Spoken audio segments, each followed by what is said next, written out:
देखिए, air pollution का normally यही बोलते हैं कि लंग्स को ज़्यादा अफेक्ट करता है, साइनसेस को ज़्यादा अफेक्ट करता है, हार्ट को ज़्यादा अफेक्ट करता है। लेकिन काफ़ी रिसर्च है जहां ये है कि ब्रेन को भी अफेक्ट करता है। शॉर्ट टर्म एक्सपोजर, जैसे शॉर्ट टर्म एक्सपोजर में लोगों को हेडेक हो सकता है, डिजीनेस हो सकता है, और कुछ लोगों को ट्रांजिएंट जैसा मेमोरी लॉस या ब्रेन फॉगिंग होता है। लेकिन high dose long term exposure काफ़ी बीमारियों के लिए भी ब्रेन के साथ लिंक्ड है।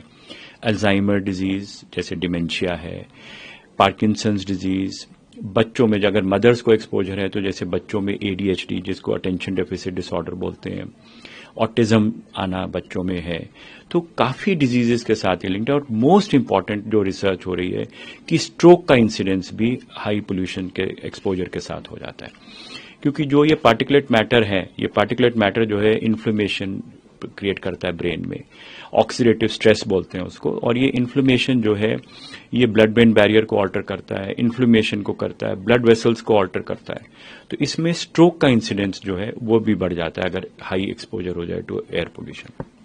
सर, अभी लगभग with in the period of 2 months क्या आपने देखा है कि न्यूरो रिलेटेड जो प्रॉब्लम्स आपने बताई इसके पेशेंट्स बढ़े हैं और इसकी वजह एयर पोल्यूशन हो सकता है? देखिए, ऐसा कहना मुश्किल होता है क्योंकि पेशेंट्स तो आते रहते हैं, तो पेशेंट्स का ये कहना कि एयर पोल्यूशन की वजह से इमीडिएटली ऐसा हो गया, ऐसा नहीं है। लेकिन हाँ, कुछ बीमारियां जैसे माइग्रेन एंड हेडेक्स हैं वो एयर पोल्यूशन के एक्सपोजर के साथ थोड़ा ज्यादा हो जाता है, तो माइग्रेन हेडेक्स थोड़े प्रेसिपिटेट हो जाते हैं। तो ऐसे में सर क्या प्रिवेंटिव मेजर्स या क्या प्रिकॉशंस हो सकते हैं? देखिए, पेशेंट्स को या सब लोगों को जो नॉर्मली एयर पोल्यूशन से बचना है तो उनको सबसे पहले तो यही बचना है कि जैसे इस टाइम पे बाहर जाके एक्सरसाइज ना करें, जो एक्सरसाइजेस करनी है वो घर में करें, बाहर जाके इतना एक्सरसाइज पे ना जाएं। मास्क का एक बहुत क्वेश्चन पूछते हैं सब आके पेशेंट्स की, सर हम सर्जिकल मास्क लगा के बाहर घूमते हैं सब, लेकिन सर्जिकल मास्क जो है पार्टिकुलेट मैटर के लिए नहीं बचाव करता है। उसके लिए हमें N95 या N99 या उस तरह के मास्क जो है यूज करने पड़ते हैं। तो सबसे ज्यादा इंपॉर्टेंट बचाव यही है कि बाहर पोल्यूशन के टाइम पे कम से कम एक्सपोजर करें। घर के अंदर अगर आप थोड़ा सा एयर फिल्टर्स रख सकते हैं, थोड़ा सा एयर प्यूरिफायर्स रख सकते हैं, और बाहर जितना कम जाएं उतना आपको बचाव करना चाहिए।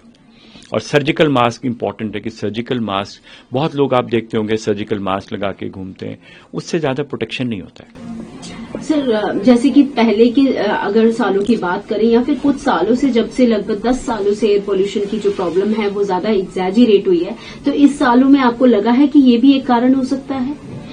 नहीं, एयर पोल्यूशन डेफिनेटली काफी एनिमल एक्सपेरिमेंट्स हैं, ह्यूमन एक्सपेरिमेंट्स हैं, एपिडेमियोलॉजिकल स्टडीज हैं कि ब्रेन के ऊपर उसका एयर पोल्यूशन का भी इफेक्ट डेफिनेटली होता है। और जैसा मैंने बताया, कुछ तो सिंपल प्रॉब्लम्स हैं जैसे ब्रेन फॉग होना, माइग्रेन हेडेक्स होना, ये तो सिंपल इश्यूज हैं।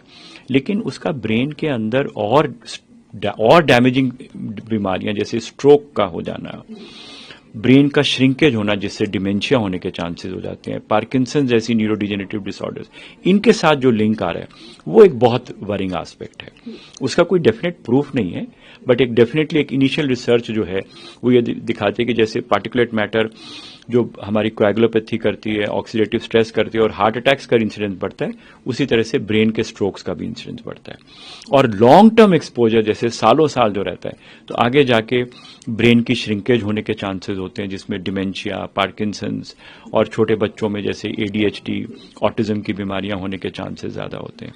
तो ये बहुत वरिंग है और मतलब डेफिनेटली लॉन्ग टर्म एक्सपोजर अगर होगा तो इन बीमारियों का ब्रेन के ऊपर भी हाई एयर पोल्यूशन का असर होगा। सर, जिस तरह से कोई पेशेंट आपके पास आता है, ब्रेन स्ट्रोक का पेशेंट है या फिर ब्रेन हैमरेज का है, तो रिकवरी में भी आपको लगता है जो पेशेंट का टाइम लगता है वो ज्यादा लगता है और उसके भी कारण एक एनवायरमेंटल फैक्टर हो सकता है ये? ऐसा नहीं कह सकते, मतलब ऐसा कोई डायरेक्ट ऐसा एविडेंस, क्योंकि हर एक आदमी की रिकवरी का पैटर्न अलग होता है, तो it is very difficult to say कि अगर आप एयर पोल्यूशन में हैं तो आपका रिकवरी थोड़ी स्लोअर होगी। But there are some small observation studies जिसमें दिखाया गया है कि पेशेंट्स जिनको स्ट्रोक के पेशेंट्स हैं, अगर वो हाई पोल्यूशन एनवायरमेंट में रहते हैं तो उनकी स्ट्रोक रिकवरी थोड़ी पुअर होती है। बट ये कोई इतना डेफिनेट साइंटिफिक एविडेंस नहीं है, वेरी स्मॉल ऑब्जर्वेशनल स्टडीज हैं जिसमें ये होता है। और हमारे पर्सनल एक्सपीरियंस में it become very difficult to say कि पेशेंट्स की, क्योंकि हर पेशेंट की रिकवरी डिफरेंट पाथ होता है।